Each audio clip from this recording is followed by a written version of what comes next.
خداوند آن ملتی را سروری داد که تقدیرش به دست خویش بنوشت و آن ملت سر و کاری ندارد که دهقانش برای دیگران کشت.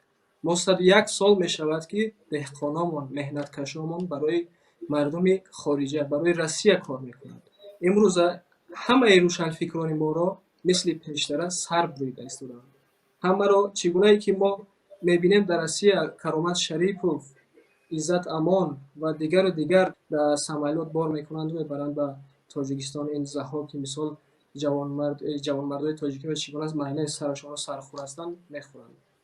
از این فرصت استفاده برده من راستی از عزت امان میخواهم عذر پرسم که چند سال 2 سال قبل ما در همین آلمان در شهر کارس روح هوا خوده بودیم. اگرچه تصادفی بود، من یک سوالی همیشه که در ذهنم میگشت این خصلت کنجکاوانه و آشکارگپی هم که از اون کس پرسیدم که جناب اکای عزت امان چرا ما را در روسیه مشکلی ایجاد میکنند ولی شما را نه.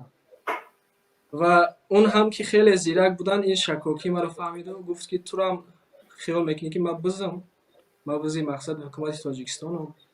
تا اون وقتی که ما را در ترمه محکم نکنند، تا وقتی که ما را مشکلی ایجاد نکنند، باور نمیکنید که یک تاجیک خالص برآمده است اینجا مبارزه پیش میبرد و از حق مهاجران دفاع میکنند. و با اینجا بود که من قریب زمین غلطم، از شرمم زمین میکفیدم، من درایم میگفتم که چون من در چشم اون انسان من خالص مخلص بودنش رو دیدم و در گپ رو تو دادم و گفتم که نه کجان شما مرا غلط فهمیدین، من دلم برای شما میسوزد که شما رو یک روز نه یک روز این ظالمان میبرند تاجیکستان و ما بدون شما میمونیم، یعنی یک مبارزی ما کم میشه و به همین خاطر از شما خواهش دارم که اینجا مانید و نروید به روسیه. و جواب اونها تماما مرا از پا آورد که گفتند من در روسیه برای مردم تاجیک نفعم بیشتر میرسد.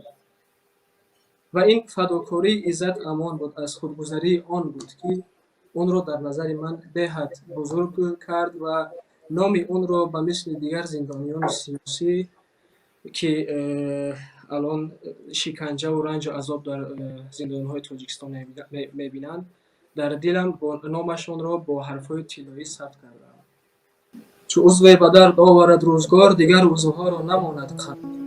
اگر ما عزت امان و کرامت شریف و اینها را همچون عضو بدنمان بشماریم، اون عضو بدن سر ما میشود که امروز سر ما را در روسیه از مهاجرین جدا کردند. بگم سر مهاجرین را از تنش جدا کردن. برای اینها همون تن لازم است که فقط کار کنند. کله دار در کار نیست، سردار در کار نیست.